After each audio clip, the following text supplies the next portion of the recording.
Hi everyone, I'm Rick Dior, and today we're going to look at two pretty interesting, unique drums. This is an A&F 18-inch by 4-inch, so it's 18 inches in diameter, Gunshot snare drum. It's a real unique drum. I don't think there's anything like it that I've seen.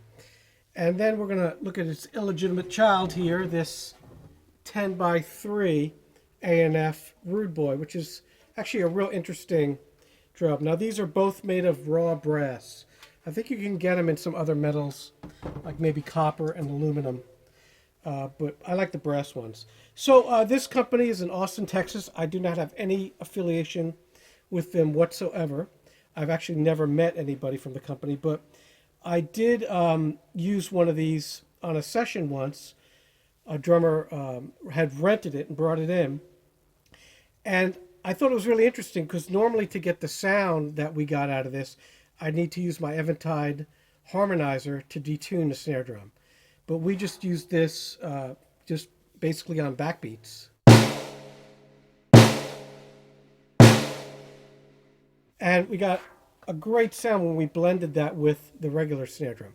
So that's one use for this. There aren't really a lot of uses for this drum except for a unique kind of sound you're going for. And they're very expensive. And I'm not mocking that, or I'm not putting that down or denigrating the price of these. Because as I know, making my own drumsticks, anything you make with a small company or just by yourself, there's a lot of time invested. So I'm sure to make one of these drums, there's hours and hours invested in that. And that's probably why they are very, very expensive. So anyway, I have a couple of them, and I really like them for certain things. Is it something you need? No. Is it something you might want to use from time to time? That sounds great that you can't duplicate with any other drum? Yes. So if you have the means, then by all means, pick one of these up. They're really cool. They're beautiful, actually. If you like that kind of unfinished, rusty antique look, they're gorgeous. I'll give you a closer look at this Rude Boy drum. These come in some other sizes. I believe this is the smallest one. It's a 10-inch, like I said, by 3. It's pretty heavy for what it is. It's probably, maybe 9 pounds, 8 or 9 pounds. And I'll show you the snares there. Now the throw-offs on these are very, very basic. Nothing fancy. You have an adjustment on the other side.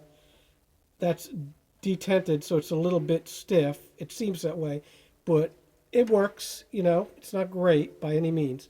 So we'll put this down, and what we're going to do today is we're going to take a close look at these kinds of drums, and then in another video I'm going to show you some of my really small snare drums like this Rude Boy that are 10 inches, and I have one that's 8 inches. It's an old Yamaha, and I have a pork pie that's another 10-inch but a deeper drum. And I use those a lot. Those are called popcorn snares. A lot of people call them that, or sopranos, which are a little bigger. And they're really, really useful if you play reggae, if you play different kinds of things. It's like having a timbale on the drum kit that you could turn the snares on and off. This drum right now is tuned really, really low. I was using it for a piece that I'm writing for a percussion ensemble. A lot of times I'll do that. I could probably get the same sound with a field drum or with snares on. Especially the 16 by 16 Pearl I have sounds similar to this. But it's a different kind of ring, as you'll see in a minute. Now, they kind of advertise that you can use this as an 18-inch kick for playing, bebop or something. Haven't tried that yet. You could easily do it with this snare stand. You just put it that way and mount a pedal up to it. They sell an attachment for that. So I haven't tried it yet, but I would tend to think it would sound tiny. And, it's just another selling point, I guess, for them. But I don't really need it. I have lots of 18-inch bass drums. So maybe someday I'll try it. But for the sound that it puts out, the kind of, one or two things it does, it's really great. So let's play this a little. First, I'll use these really heavy 80-gram leopard wood sticks that I make. And that's going to be a pretty big sound.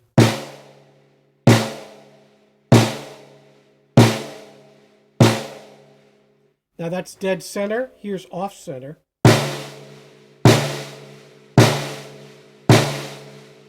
So you'll notice off center, it's going to be a little more open because the node of the head is right in the middle, the dries point. So a lot of times I will find myself muffling this drum And you can just use a little bit of, this is a microfiber cloth here. I'll just clip it to the rim.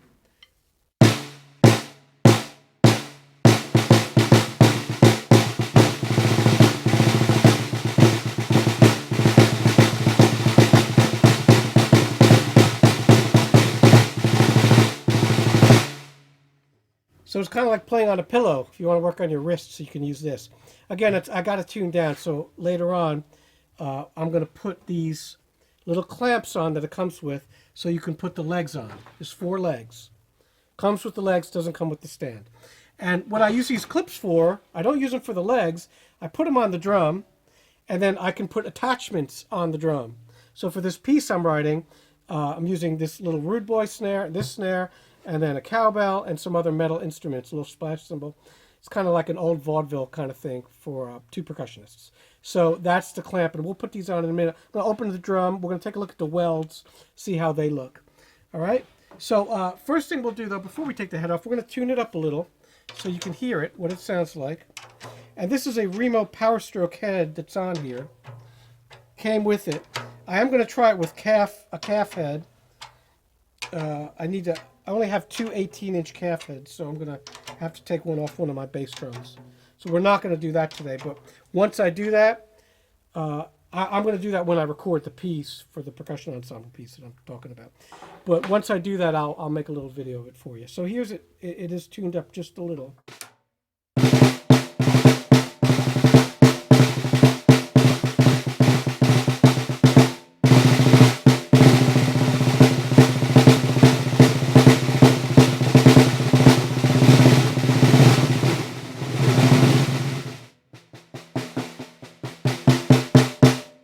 Again, extremely mushy. It's like playing on a pillow. And with the snares off, it sounds pretty cool. Could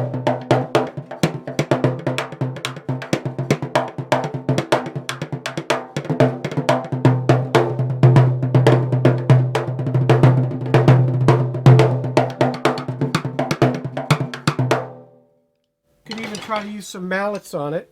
So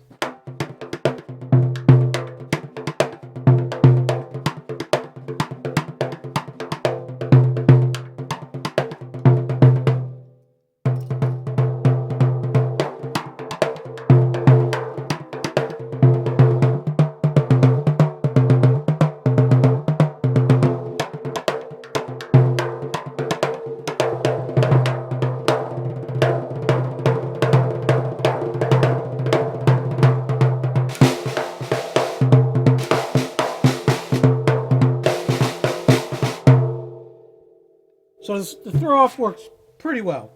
It's pretty smooth. You're never going to get the snares really tight on a drum like this. It's just not going to happen. It's an 18-inch snare drum, which is kind of funny just to say that. All right, so that's what it sounds like low. So we're going to show you this little rude boy snare now. And once again, this is a 3x10. A little muffling on here. Mounting this thing is a problem. You can get basket snare stands that go this small. What I like to do is use a rims mount on here. If you get a 10-inch rims mount, different companies, the Yes system would work, the Yamaha system, anything you can mount on the rim. One thing I do is use some old LP clamps, and I'll show you that in a different clip with this video, where I clamp them to the rim, and I actually clamp this drum to this drum, so it's right on top. That's part of the piece that I'm writing. So it's more like a prepared snare drum piece, like you do a prepared piano piece with stuff on the strings. So let's play this a little.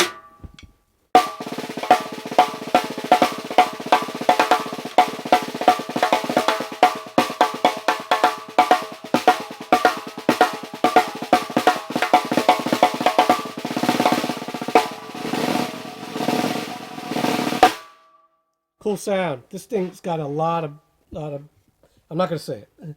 Cojones, I say in Spanish. All right, it's really sharp sounding. It's piercing. I got some earplugs in here because it's deafening, really. But it's got a great crack to it.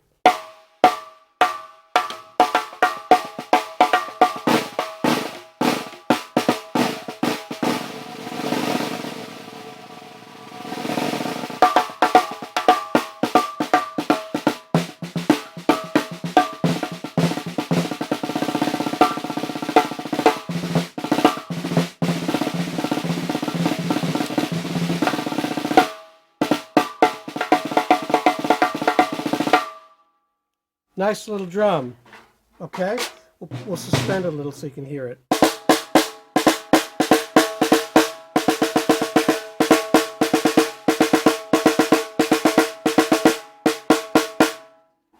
And these are real small snares. They do make these commonly because there are lots of 10-inch snares.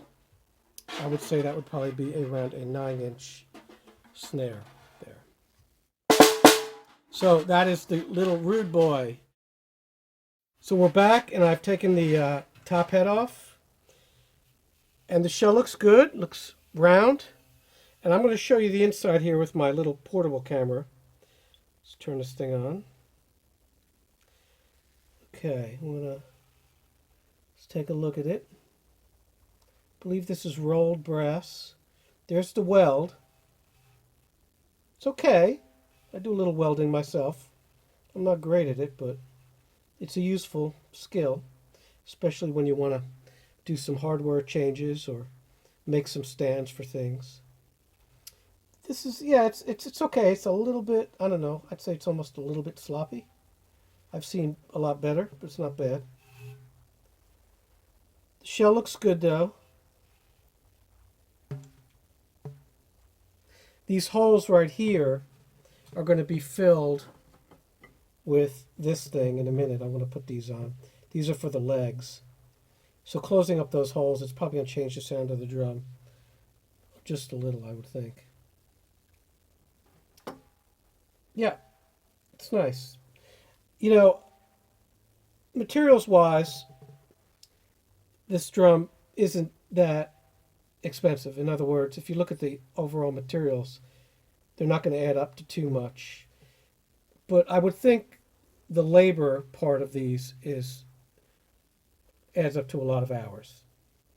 And again, these are a very expensive drum. I believe this drum lists or retails for $1,300.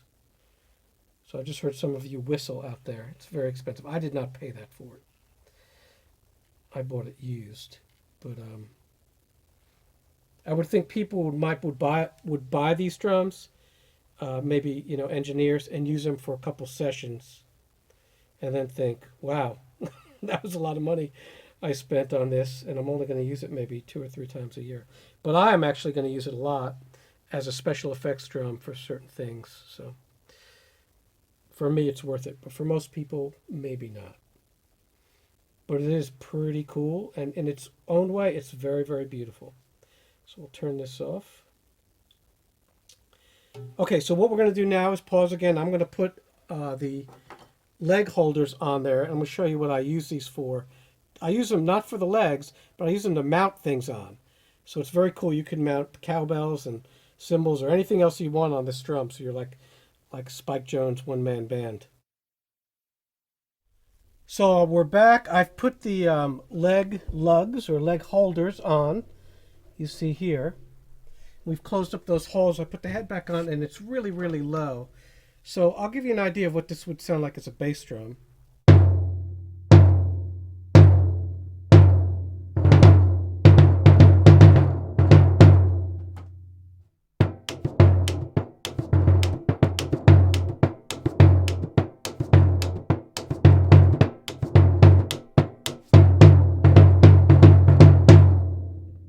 That's pretty much as low as you could tune it without it bottoming out.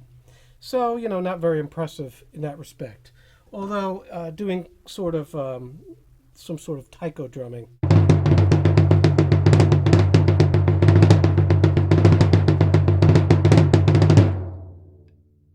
Nothing you can't get out of a 18-inch floor tom, really. Okay, so that's what it sounds like, as low as it can go. So what we're going to do now is tune it up quickly. 3, 4, 5, 6, 7, 8, 9, 10. Now, one thing I was disappointed in, the tension rods are just regular tension rods. Nothing special. They're not brass. They could have used brass at that price point to match the actual claws here. Sort of a raw brass. That would have been nice. So maybe I'll eventually try to find some of those. Or some of my old Ludwig drums, they look like raw brass because they're so old and dirty now, so maybe we'll take some of those off. Other than that, I think it's a really good looking, almost beautiful drum. When I'm not using it, I'll probably hang it on my wall. Looks like a piece of art. So let's see what this sounds like. Now, one thing you got to remember, if you have these leg holders on, or leg lugs as I like to call them, they will rattle if the nuts are loose here.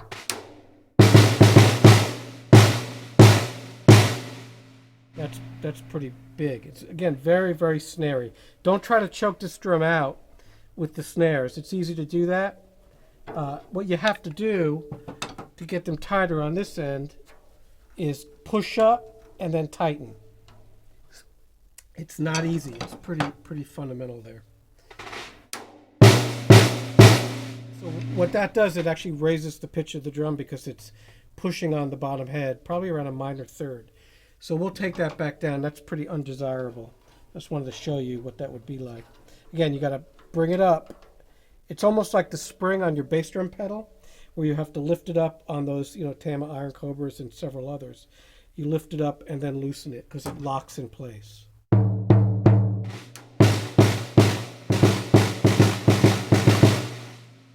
It's all snare, baby. All right, we're going to bring this up a little more.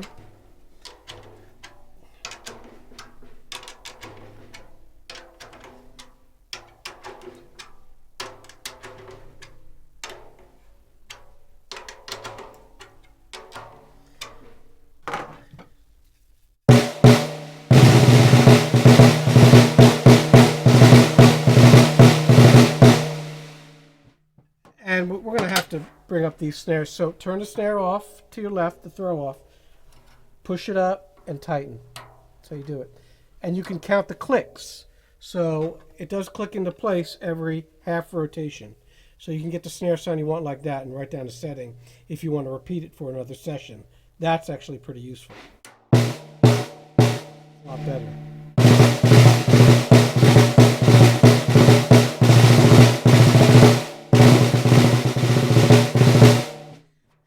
Now, like I showed you before, there's a couple different ways to muffle the drum. This is really a different way to muffle the drum. This is an old Gary Chafee bass drum muffler. These are great. I showed you these in one of my earlier videos about a year ago. And this will really dry it up quick. Anything for a bass drum, that will clip on a hoop will clip on this. And then you can loosen the tension there. That Remo Dave Weckl muffler would also work as well. It just rattles that thing. This thing does not rattle. Okay.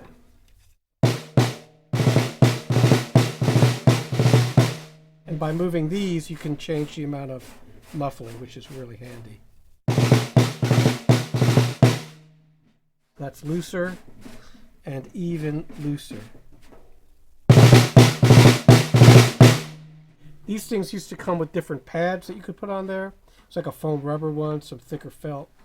I have all those. And again, this is very, very useful. The only bad thing about it, it does cut down on your real estate. But you could play it.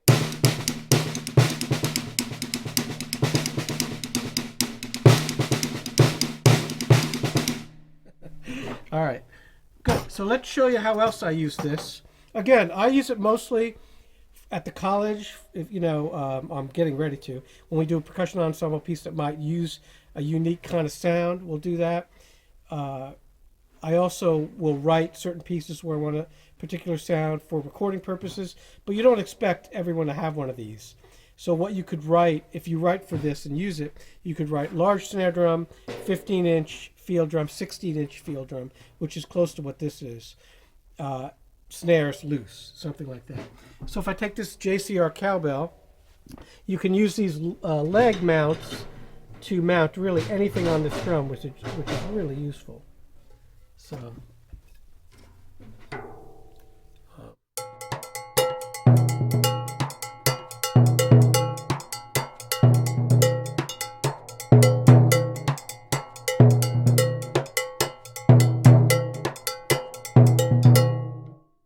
I could almost picture myself using this in a timbale setup. It's a really large timbale, kind of like what Tito Puente used, those giant thunder timbales, whatever he used to call them. Those were huge, and I know he had a 16 in there, and this is an 18. So it's also brass, and it's a little bit shallow, but it's the same kind of sound. So you could do that, and you'd also have a snare drum if you ever needed that. So anyway, that's how I use that. I attach different things to this. I got 4 of them. So instead of the legs, I put it on the stand, and I use it like that. All right, so the next thing I'm going to show you when we come back is how to mount this thing, how I mount it. And again, you could use any kind of rims mount or something like that. I just don't like to do that because then, you know, it takes up space in the kit. So I'll show you how I do that. We'll be right back.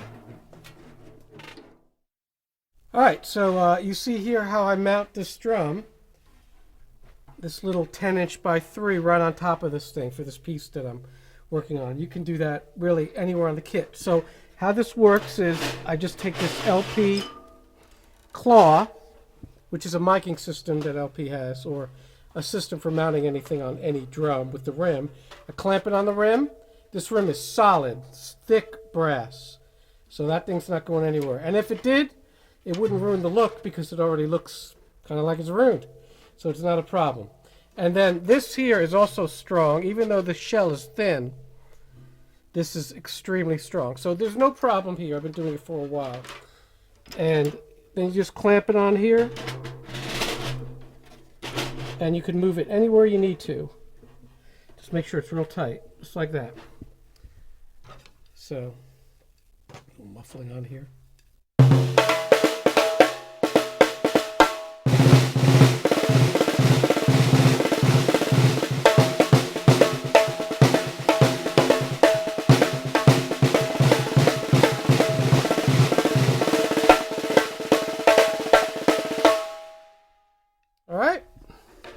And sometimes that'll turn like that.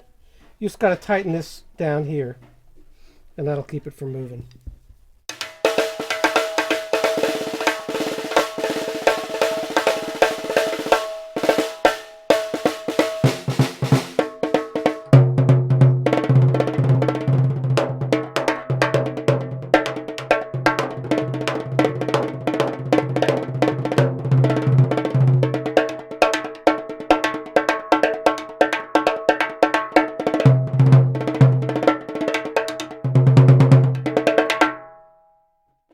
One thing about these straight rims, they make rim shots a little bit trickier, and they will eat up your sticks some too. So they're not as thin as the old Ludwig straight rims, but they will eat your sticks. So just be careful. So those are the A&F 2 drums that I own. They also make all kinds of snare drums. I have played some of their big, heavy bell brass snares, and they sound good. They're just really loud. I'm not a huge fan of very large bell brass drums. For me, they're just too loud, really. I had that Sonar I told you about that weighed about, you know, between 30 and 40 pounds. It was so heavy and so loud. I just sold that and got the Piccolo version, which I really like, and I showed you that in that copper, brass, bronze video. If you have any questions, as always, let me know. As far as the final verdict on these drums, I like them. I think they're really attractive looking. Are they worth the exorbitant price? That's up to you. If you have some extra money and you want to spend it on something neat and you know that you can't really get anywhere else, then yeah, it's worth it. But do you need it to make a living? Absolutely not. So you know, that's my verdict. I really like them. I think they sound really different. Neither one of these obviously is going to be any kind of main snare drum. And I'm going to try some of their other drums that are more mainstream. I know they make some wood drums too. So at some point I'll get my hands on one of those. But I have like you know, so many snare drums and so many sounds that I don't really need anything to mimic what I already have. And both of these drums are completely different than any sound I have. So have a great day, and we'll see you later. Bye-bye.